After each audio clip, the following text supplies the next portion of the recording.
SR संदर्भात नागपूरमध्ये भाजपची महत्वाची बैठक आहे। आज सकाळी 11 वाजता ही महत्वाची बैठक आहे। किरण रिजिजू, रवींद्र चव्हाण, चंद्रशेखर बावनकुळे या बैठकीकरता उपस्थित असतील।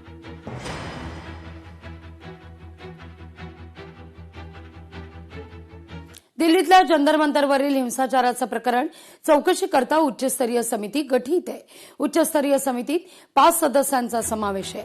सर्वोच्च न्यायालयाच्या निवृत्त न्यायमूर्तींकडे समितीचं नेतृत्व आहे। निवृत्त न्यायमूर्ती आर सुभाष रेड्डी समितीचे प्रमुख आहेत।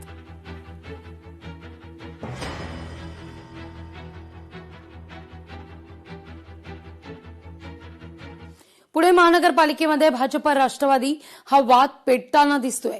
सभागृह नेते गणेश बिडकरांचं सुनेत्रा पवारांना पत्र आहे। महानगरपालिकेतला वाद आता वरिष्ठ नेत्यांपर्यंत हा पोहोचलेला आहे।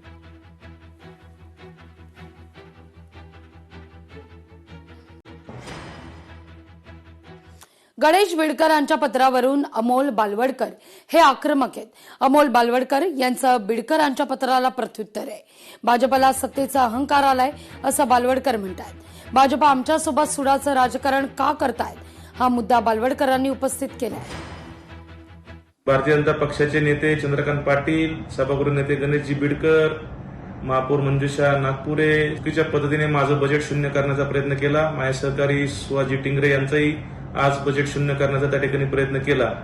त्यामुळे यातून तेच दाखवत आहे की त्यांना या जे सत्ता महानगरपालिकेमध्ये आलेले आहे त्याचा अहंकार भारतीय जनता पक्षाला झालेला आहे। तर 2012 मध्ये आपल्याला माहिती आहे की स्वर्गीय अजितदादा पवार राज्याचे अर्थमंत्री असताना विरोधकांनी त्यांची श्वेतपत्रिका काढण्याचा प्रयत्न केला, पण अशा परिस्थितीमध्ये सुद्धा अजितदादांनी कोणत्याही विरोधकाला आर्थिक तरतूद कमी पडून दिली नाही किंवा कुठलाही सूड उगवण्याचा प्रयत्न त्या ठिकाणी झालेला नाही। हे संपूर्ण राज्याने पाहिलेलं आहे, भारतीय जनता पक्षाच्या नेत्यांना पण माहिती आहे। पण दुर्दैवानं आज अजितदादांच्या राष्ट्रवादी काँग्रेस पक्षाच्या कार्यकर्त्यांच्या बाबतीत चुकीचा निर्णय भारतीय जनता पक्षाच्या वतीने घेण्यात येत आहे। निश्चितपणे आमचा सुनेत्रा वहिनींवरती विश्वास आहे।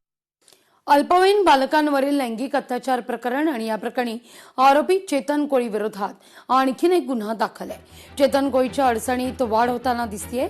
13 वर्षीय पीडिताची शहर पोलिसात तक्रार आहे।